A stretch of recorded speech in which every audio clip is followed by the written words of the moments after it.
एक spelling mistake से क्या ही हो जाएगा। अरे भाई 1/4 या हाफ मार्क के पीछे मत भागो, ये टाइम वेस्ट करना है। आंसर राइटिंग पर ध्यान दो, उन पॉइंट्स को गौर से देखो जहां पर ज्यादा मार्क्स स्कोर कर सकते हो, तभी तो बढ़िया रिजल्ट बनेगा। आई एम श्योर ये सारी बातें आपने अपने आप को जरूर कही होंगी, जरूर समझाई होंगी और जरूर सोची होंगी। लेकिन ऐसे कहा जाता है ना, प्रॉब्लम चाहे कितनी भी बड़ी क्यों ना हो, पहाड़ जैसी क्यों ना हो, उसे सरलता से फेस करना चाहिए। लेकिन उसी तरीके से प्रॉब्लम चाहे कितनी भी मामूली क्यों ना हो, उसे इग्नोर नहीं करना चाहिए। स्पेलिंग मिस्टेक्स को भी हम ऐसी ही मामूली प्रॉब्लम मानकर चलते हैं और बहुत जल्दी से उन्हें इग्नोर कर देते हैं। लेकिन यही स्पेलिंग मिस्टेक्स आपके एक पेपर में 3 से 4 नंबर तक डिडक्ट करवा देती है। और अगर आप अपने सभी सब्जेक्ट्स को जोड़ें तो कहीं ना कहीं 3 से 4% तक भी ये हो सकता है। अभी 2-3% से आपका रिजल्ट वीक तो नहीं होता, लेकिन जो मार्क्स आपने एक्सपेक्ट किए होते हैं वो नहीं आ पाते। इसीलिए चाहे कितनी भी मामूली प्रॉब्लम क्यों ना हो, चाहे स्पेलिंग मिस्टेक्स ही क्यों ना हो, उन पर हमेशा ध्यान देना चाहिए। स्पेलिंग मिस्टेक्स पर मैं ये वीडियो इसलिए बना रही हूँ क्योंकि मुझसे एक क्वेश्चन एक स्टूडेंट ने पूछा है कि मैम अपनी स्पेलिंग मिस्टेक्स को कैसे ठीक किया जाए।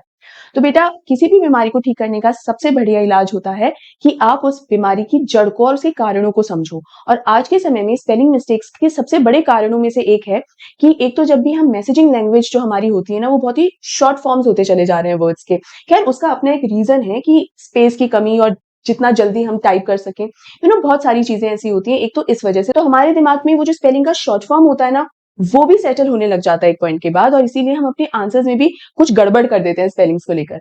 इसके अलावा जब हम ऑनलाइन सर्च भी करते हैं और सर्च बार में कुछ लिखने लगते हैं, तो इनिशियल लेटर्स लिखते ही सजेशंस में वो रियल वर्ड आने लग जाते हैं। तो हमारी वो जो राइटिंग हैबिट है ना, स्पेलिंग्स को लिखने की, वो भी वीक होती चली जा रही है, इनफैक्ट बहुत कमजोर हो चुकी है।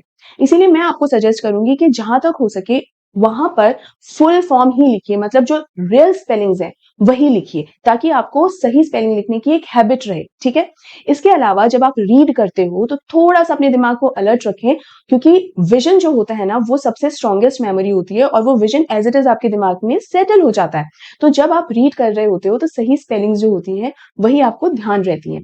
इसके अलावा अगेन, जब आप अपनी आंसर राइटिंग कर ही रहे हैं उस टाइम पे भी थोड़ा सा अलर्ट रहें, केयरफुल रहें, क्या लिख रहे हैं, स्पेलिंग क्या ठीक लिखी है नहीं लिखी है। टाइम इस तरीके से सेव करने की कोशिश करें कि एक बार फिर से अपने आंसर को आप रीड कर सकें, ताकि देख सके कि हाँ भाई, सब कुछ आपने ठीक तो लिखा है ना, सारी स्पेलिंग्स ठीक तो है ना। यही कुछ पॉइंट्स है बेटा, जो आप ध्यान में अगर रखेंगे तो आप अपनी स्पेलिंग मिस्टेक्स करने से बच सकते हैं। और चाहे 2 नंबर ही क्यों ना हो, 3 नंबर ही क्यों ना हो, आप उन्हें भी स्कोर कर सकते हैं। अपना 1/4 मार्क भी अगर आप डिडक्ट होने से बचा सको ना बेटा, तो बिल्कुल बचाइए।